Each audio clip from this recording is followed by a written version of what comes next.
team's ability to refocus every week and how they've been doubted on the task at hand, and only that. And it's been the most impressive thing to do, even more so than execution.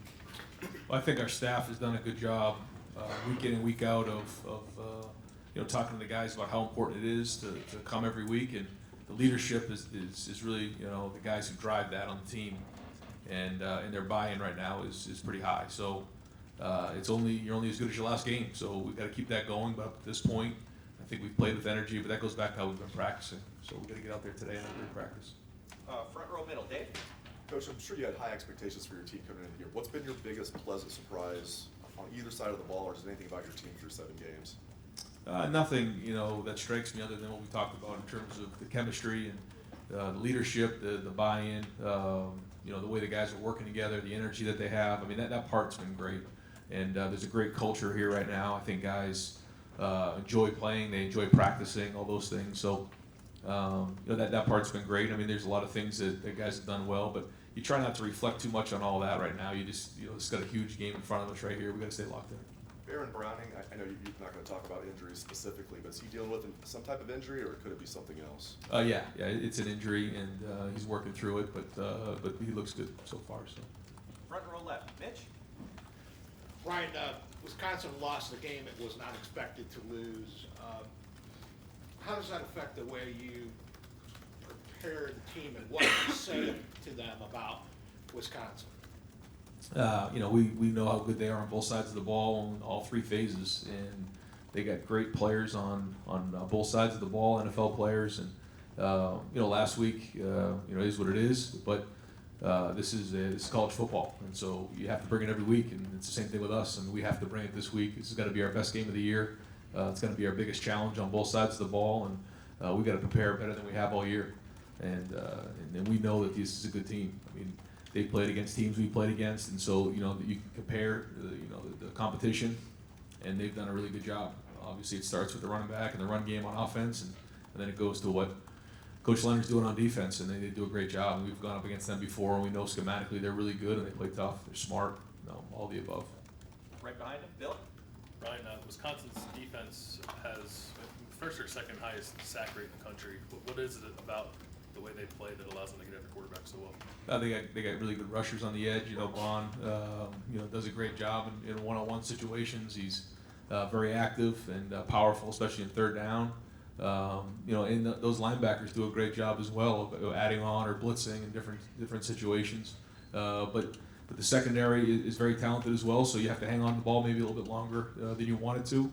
But again, it goes back to personnel and scheme. When you combine the 2 of those things, then you get what you see in terms of statistics. And your offense obviously is playing very well, but the one number that is a little out of whack for you guys is how many sacks you've given up. And I know it's not just pass blocking, Justin can hold the ball long or try to make something happen, but just overall, how do you feel about your pass protection? And I guess could you let us in a little bit on how you all communicate that, trying to get the right protection of guys lined up where they need to be? Yeah, I think it's a combination of a few things that have gone on this year. Some of it's protection, but some of it also is that Justin tries to create, and he works through his reads, but then there's times where he wants to extend and create, and that's okay too.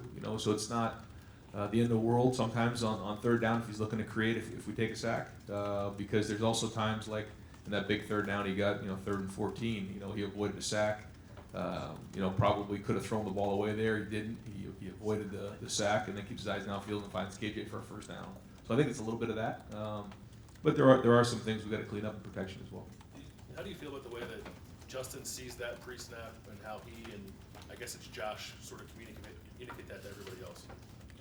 Yeah, I mean, the center makes the call, and Justin's on board with that, and then he can also trump him at any point, and they communicate that. And we spend a lot of time on protection and making sure that we're identifying where the pressure is coming from, and then those guys have done an excellent job, in my opinion, of communicating the protection.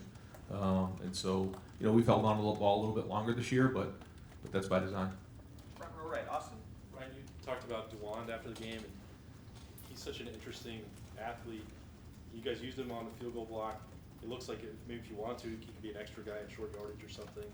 Is it worth going beyond 4 games with him to come up with a role, or do you need to just have one more left with him? He'll probably go more than 4, just because he is very talented. We want to get him in some of these games, when we can, You know, his ceiling's very high, and you know, we want his development to continue. And I really think it's important for these guys to play.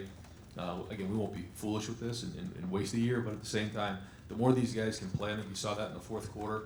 I thought on both sides of the ball, guys were into it. We were playing hard. We were competing. I think that goes back to you know, 6 or 7 games of guys playing and being on film and getting better and having that hope that they are going to play in a game, as opposed to going through 6 or 7 games without ever actually getting on the field, and that can you know, kind of stun people's development. So you know, we're going to play them if it makes sense. We also don't want to be foolish. There, you know, he didn't look like he was at full speed. I don't want to talk about the specifics there, but just getting him involved and the way he was able to respond, how significant was that just to get him through that game? And he gave you guys a lift when he was in there. Yeah, it was gritty. It was tough. Thayer, you know, played for his teammates, which goes to show you what kind of kid he is. Great kid, unselfish. I think the day off was great for him. He's feeling good, and he should be ready to go this week. Front row left, Nathan? Obviously, Wisconsin has, you know, succeeded at a pretty high rate in this conference. Other schools like that. And Ohio State's been another tier above that. So, just as a head coach, how much do you feel like that is part of your calling or whatever here to keep a gap between Ohio State and programs like this one? Oh, I don't know about all that. I just know, you know, if you just lock in on right now, that's what matters in playing this game. And, you know, I think at the end of the year, you kind of come up for air and start to look at different things. But we've said all along that all we're going to do is just focus on this week and be a 1-0. And again, I know it sounds cliche, but it's real. And we got to stay locked in on this and can't worry about what this game doesn't mean. Just worry about what we're doing in terms of our assignments, you know, motivation, guys practicing hard, you know, getting ourselves ready physically, mentally, emotionally, go play a really hard game and do. In terms of Cone there, quarterback, just your thoughts on him, what he brings to the game? Yeah, I think he's playing at a high level. He's doing a really good job on third down, keeping him on schedule, first and second down. He's very accurate when he throws. He's got some weapons out there. And you know, I think he's really, you know, obviously Taylor's you know, the guy that gets him going, but Cone has done a really excellent job of managing that offense, and he's a good player. And so I think as the team goes, and it's between Taylor and Cone and the other guys that get these guys going, and then you know, Cephas on the perimeter in one-on-one situations is a matchup issue. So they have weapons, and they have a really good scheme as well. Right behind him, Ari? Ryan, when Justin entered the transfer portal, it was a very short amount of time, a condensed recruitment almost, from like just recruiting somebody out of high school. I know you guys looked at him when he was in high school, but how much did you know about him during that short amount of time? Because it seems like very quick between portal and then now he's at Ohio State. And what did you have to do to familiarize yourself enough to know that he's a guy that you want and need in your program? Yeah, we did a bunch of homework on him when he was coming out. You know, he was committed to Penn State, and then you know, decommitted from Penn State. And at that point, is kind of when we got involved with that recruitment, got to know he and his family.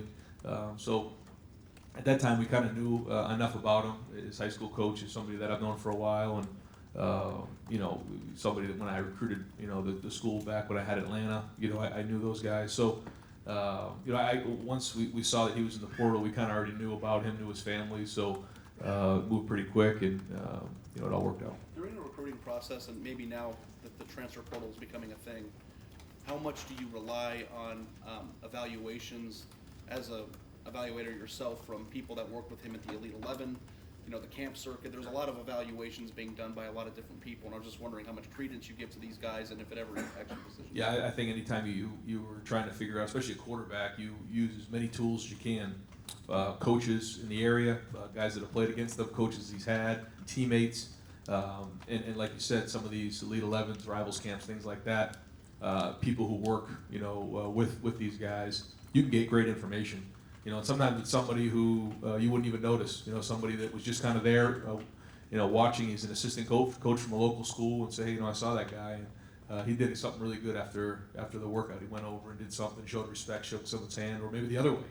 And so I think that's just good recruiting. Is you ask as many questions about these guys as you can, because you have limited time, you know, in front of them, and time you can contact them during the recruiting period. A lot of these people in those circles think that he is one of the most advanced prospects that they've ever seen.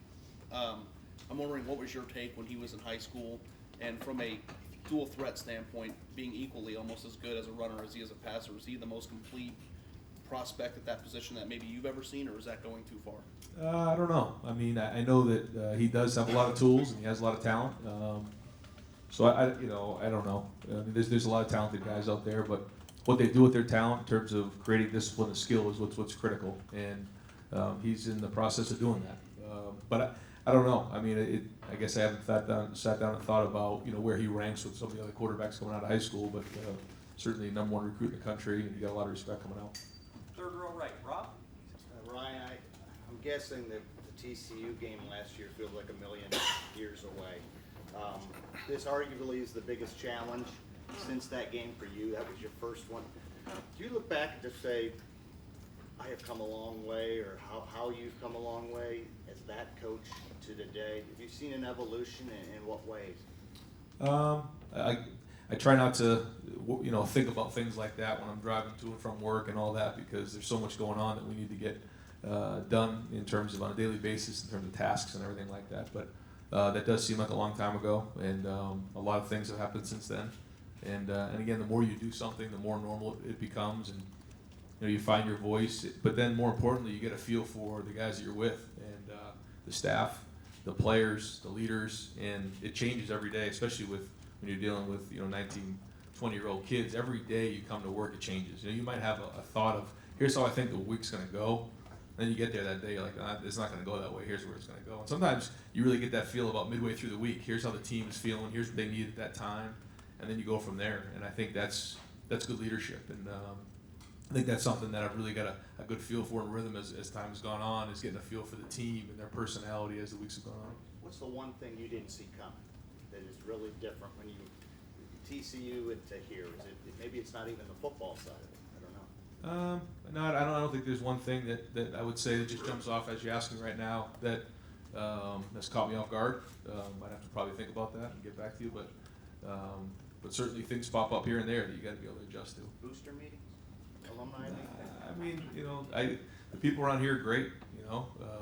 I love some of the people that we deal with here. They're great people. Our administration's unbelievable, and it's part of the gig. I love every part of it. Front row far left, Lori? Coach, the week of the Miami game, you were asked and said that you thought that this team could be something special. How much has what has happened since then convinced you of that? I think each week I feel more and more confident about what we're talking about. But again, it all goes back to what we do this week. So I try not to get over my skis in that and start talking about all that too much. I do think that's the case. We have a special group of guys that can be great, but again, it doesn't mean anything if we don't perform week in and week out. And we have a huge challenge this week. It's going to be tough. It's going to be hard. These guys are physical. We're going to have to bring it in every single way. And if we just stay focused on that, all those things are going to come down the road we can look back on. But I mean, you cannot let one get away, and this is going to be as hard as it gets. I mean, these guys, are coming off a tough loss. They're going to be more hungry than ever coming in here. And I read a few of the articles saying they have something to prove more and more now as we get closer to this game, and so it's going to take everything we have to win this thing. So the conventional wisdom is true that a team coming off a loss is hungrier, more dangerous than a team that's fat and happy after a win? I think that there are always issues on film, and it's really the job of the coaching staff and the leaders to make sure that we address those issues. So there were issues in the Northwestern game. Now, can we address those issues and get better from those issues and understand and be open to criticism and be self-reflective in order to get those issues addressed? Sometimes, after a loss, they're a little bit more, attentive to those things, and something that we've been hammering with our guys. Let's not let it take a loss for us to understand the issues that are there, because they're always there on film, and that's what Sundays are for, getting those things fixed. And then once we have our victory meal, we move on to the next team. Second row right, Tony?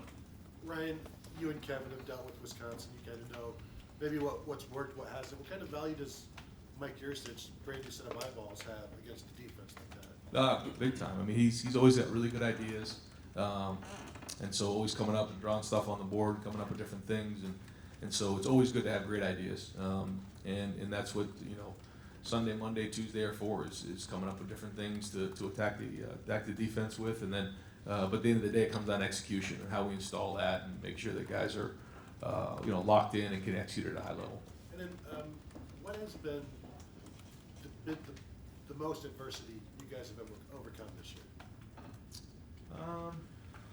I don't know if it's any one thing. There's different things that come up on a week-to-week basis, and we're gonna have them even more as we move forward. I think that some of these games have gotten sideways pretty quick, but there's nothing to be ashamed of there. I mean, guys are working really hard, and I mean we've had practices that we're not proud of, that we had to tighten up on and different things, but they're coming.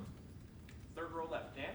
Ryan, when you're going up against a defense like this that's ranked number 1 in the country, do you view this as an opportunity to kind of see how good this offense can really be? I think it's always a good benchmark to figure out where you're at. Yeah, I mean this is the number 1 defense in the country, so we consider ourselves to be one of the top offenses in the country. So this is find out where we're at, and so I think it is. It's you want to play good, and you have to make sure you take care of the ball against guys like this, and you got to be physical, and you got to take care of it for sure. You got to play good situational. They do a really good job on third down. They do a good job in the red zone. And they're really physical. They got talent on the edges. So, yeah, it's going to be a challenge for our guys, and we got to answer the bell. And you were asked about DeWan, a couple other guys, Cade Stover, Steele Chambers. They're at that 3-game mark right now. Where are you at with those guys in terms of whether they could redshirt or continue playing? Yeah, same thing. We'll look at the game plan and see if it makes sense to get them in there to help us win. If that's the case, then we'll definitely do that. But we certainly don't want to put those guys in there and just take a bunch of reps that be a waste of a season. Right behind him, Patrick?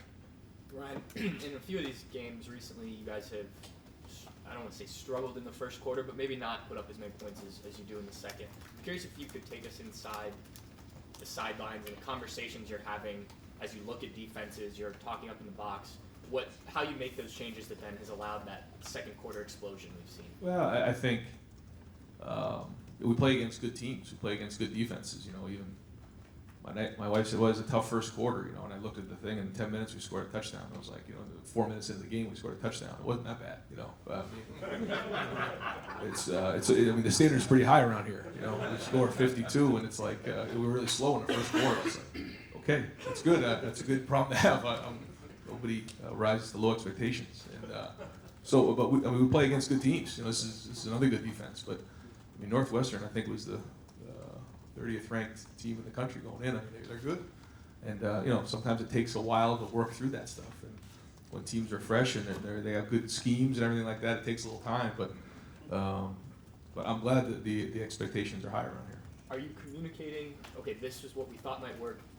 Let's switch to this, plan B type of thing, or is that kind of the conversation? Yeah, it's conversations about matchups, about schematics, what's going on, rhythm. Is this a good play? Is this not a good play? Where are we at in the game? Those type of things they're all being talked about. Front row right, Bill? Yeah, I'm assuming you watched the Wisconsin-Illinois game, is that right? I did. What were your thought process during the game? Were you hoping Wisconsin would win? Did you care? What would you? Yeah, it's one of those things where you watch those games. I try not to root for anybody. You just kind of watch it and, like a fan. But yeah, I thought Illinois played well. I thought Wisconsin played really well at times. They turned the ball over a little bit there towards the end, and Illinois and Coach Smith did a great job of getting those guys ready to go at home. And that's college football. I mean, we've been on the other side of that, so we know all about that. But yeah, no, just watching the game just to kind of get my eyeballs on it. And does that kind of reinforce what you've been preaching to your team all along? That, hey, anything can happen, and this is Exhibit A of that? Of course. Yeah, I mean, again, we know exactly what that means, and a lot of teams, are the same way, and so that's why you have to bring it every week. Yeah, it's tough, but again, there's a lot of great teams in the Big Ten, and they come, and to win a game on the road in the Big Ten is really hard. To win at home in the Big Ten is really hard. I mean, these are really good coaches, really good players. They recruit really well. They have really good schemes, and so it's hard, and it's going to be that way again this week. And as hard as you make sure your team keeps nose to the grindstone, does it give you more of an appreciation for what you have been able to do that you haven't had even a close call yet? I mean, I know that we're excited the way that game played out Friday night for sure, and that coming off the bye, I thought the energy was good, and the way that we finished the first half was good, and the way we finished out the game I thought was solid. So that's been great. But again, it doesn't matter until you get to the end of the season. You know, when you look back on the body of work, where are we at? You know, it's easy to say, oh yeah, we're doing great. Oh yeah, but there's a lot of football left to be played. So all that can go out the window if we don't show up again on Saturday. Right next door, Tim? Yeah, Ryan, following up on that, when you watch Wisconsin with its number one ranked defense in almost every category, but then he gave up some big plays against Illinois, some basic plays. Does that, do you think, help your offense's confidence going into a game like this, that if you keep knocking on wood, so to speak, it'll be there? It could be there? Yeah. I think we always have a good game plan going in that we feel confident about, and you know, we believe that, you know, if we do these type of things, and we do have confidence that we should be able to move the ball. That's part of who we are. But you know, this is a good defense, and it's hard to find, you know, areas to attack them. I mean, they're good in all areas, so it's going to be hard. And Illinois did find a couple things, but that's why we, you know, spend so much time, you know, game planning and making sure we go through everything. Yeah, I was gonna say, I was gonna follow up with that question. What is it about their defense that stands out most? They seem to pretty much play you straight up more than anything because they feel like they're talented.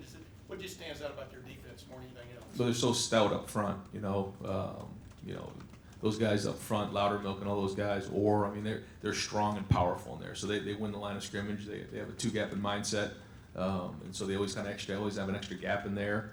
And then in the back end, you know, I think they're very, very well coached. You know, Coach Leonard does a really good job of, you know their leverage and the way they drive on things and their pattern matching and all those things. So I think it's a combination of scheme and also toughness and execution.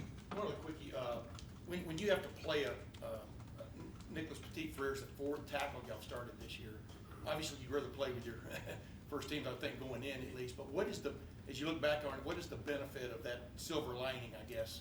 Yeah, that we've built depth there. That was our fourth tackle, like you said, which that's pretty amazing that we can, you know, put our fourth tackle in the game against Northwestern, against a pretty good front right there, and still kind of hang in there. You know, he didn't have a perfect game, he didn't grade a champion, but he was competing the best he could, and Thayer kind of, you know, supplemented him in there in the second quarter, which was great, and then we got DeWanda in there at the end. So building depth, like we talked about from day one, the offensive line was going to be critical. They were all going to play. I didn't know how they were all going to play, but they are, and it's good to see Nick step up.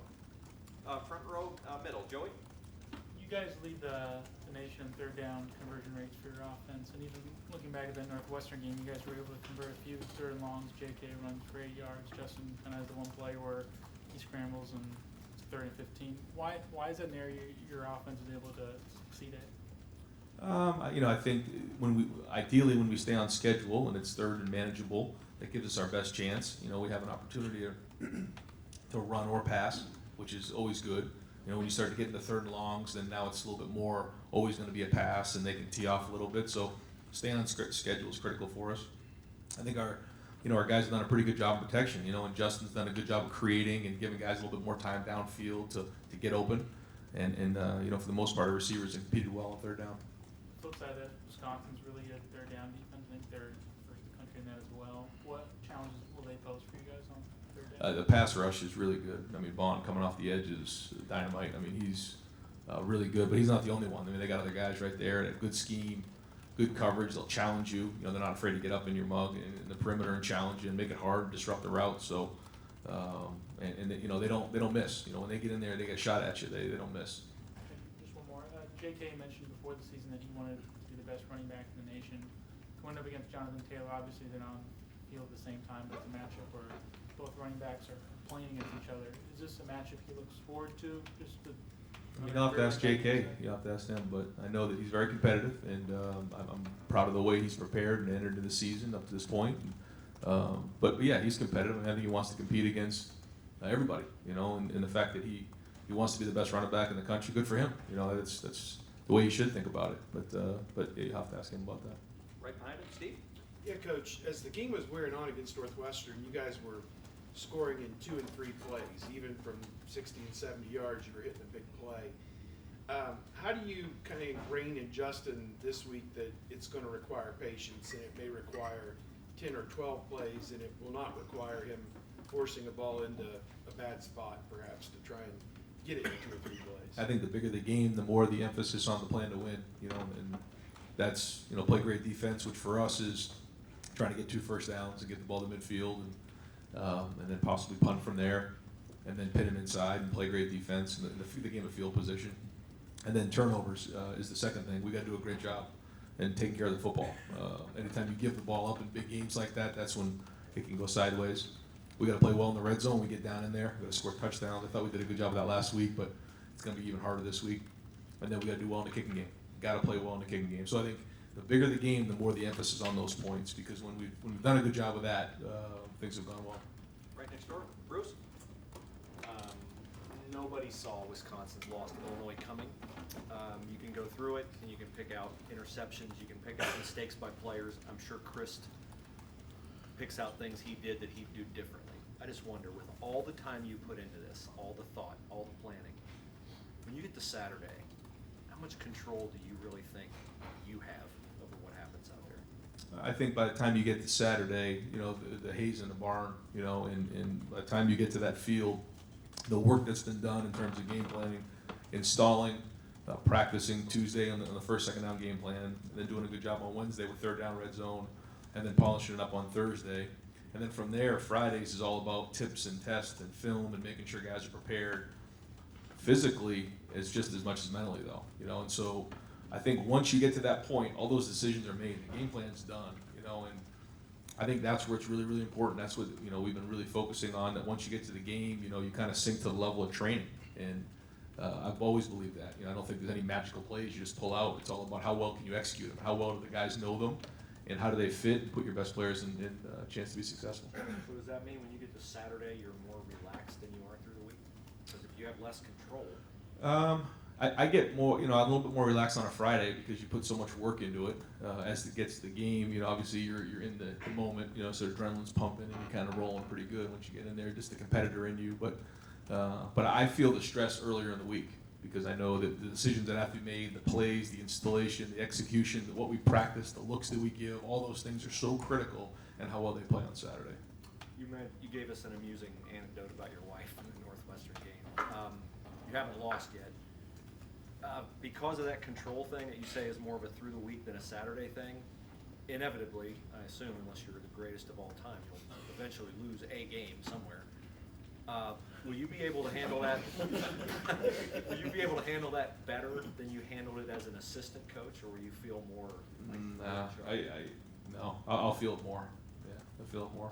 And it's one of those things that you worry about, you feel anxious about sometimes, but all you can do is, as you get closer to the game, is just go and be aggressive as you can, and go fight as hard as you can, and just be the competitor that, when you used to play, that's what you do, and you try not to worry about that stuff. But in the back of your mind, you understand what's at stake, and the people that are counting on you to do well, and the expectations here, and I get all of that. I told you that from the beginning, but at the end of the day, when you're in it, you can't worry about that. You just got to go as hard as you can and fight as hard as you can, and just trust that everything you're doing is going to work. Front row left, Doug. Along those lines, no offense to anywhere else you've been, but almost everywhere in football, losing is part of the deal, right? I mean, Boston College or Temple or New Hampshire in the NFL, I mean, nobody goes undefeated. What was it like when you got here for the first time and it was like, oh, what's the deal here? And the deal is, oh, you can't lose.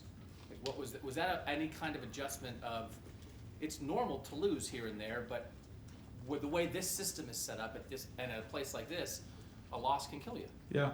I mean, I guess there's a little bit of an adjustment there, but at the same time, it's all about what your expectations are, and every place has their own expectations. And if you don't meet those expectations, then it's failure. And the expectations here are as high as they could be. And you just have to accept that and figure out the culture and how that makes sense and how to put the guys in the best position to meet those expectations. And you go from there. Justin throwing the ball. You guys have made a lot of, they look easy throws from the hash to the far sideline on those little 10, 12-yard outs. You started the game against Northwestern with one, and then the guy knocked that off his hands. But that looks like it's there for you guys a lot. It obviously can't be as easy to execute that as you guys sometimes make it look. What is required for you guys to be able to do that repeatedly, and you have done that all year? Yeah, I think that the timing and the work that's put in during the week of understanding, the structure of the defense, where the ball needs to go. I think Justin's done a good job of, seeing, okay, here's the coverage, this is where the ball needs to go. I think the receivers have done a good job spacing out the routes, creating separation, and then making the throw and the catch, but then also the protection that comes with it. You know, I mean, the passing game can look real foolish if there's no protection. But it all comes down to identifying what it is, practicing it, and then being competitive excellent during the game. And that's kind of what's gone on so far, and we got to keep that rolling. What's the arm strength that Justin needs or any quarterback needs to be able to make that throw look easy? You know, arm strength's a funny thing, and being a quarterback guy, we could talk for hours about what arm strength really is. It's not really the strength of your arm physically. It's all about sequencing and how you can take energy from the ground up. And he does an excellent job of that. But so much of it has to do with your footwork and making sure your cleats are in the ground, and then you're driving the football. And you know, some guys just have naturally better whip than other guys. They can push the ball down the field, but you know, and there's a certain level of just natural ability and understanding that. But I think a lot of it is coaching and understanding, you know, the footwork and timing up the footwork to make sure that the ball comes out at the right time and with the right pace. And he's been good at that. Yeah, he's been very good at that. Again, is he perfect? No, but he's doing a good job so far. And I don't know that we've asked this generally. Jonathan Taylor, he's good. Why is he good? What do you see with the guy? Why isn't he good? I mean, he's strong, fast. He can change direction. He's powerful. Guys bounce off of him. Runs with an attitude. You know, a lot of guys who are that big don't have the agility that he has. He's got good agility. He can run away. He's good out of the backfield. He's caught the ball. I mean, he's kind of an all-purpose back. And final couple individuals questions. Fourth row right, Joe. Defensively, one of the biggest issues last year seemed to be stopping the run. This year, you guys are only allowing about 2.5 yards per carry. How do you see you guys' ability to stop the run this year? How important have those individual guys been to that? Well, I know this is going to be the biggest challenge of the year, and it's a major challenge for the guys up front, in the front seven, and in the secondary. These guys are big, strong, physical.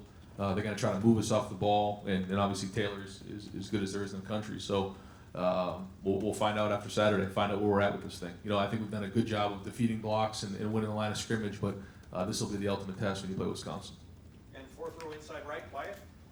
Master Teague is fifth in the Big Ten in rushing, and coming from questions early on about who the second back would even be, did you expect him to have this type of impact so early on for him?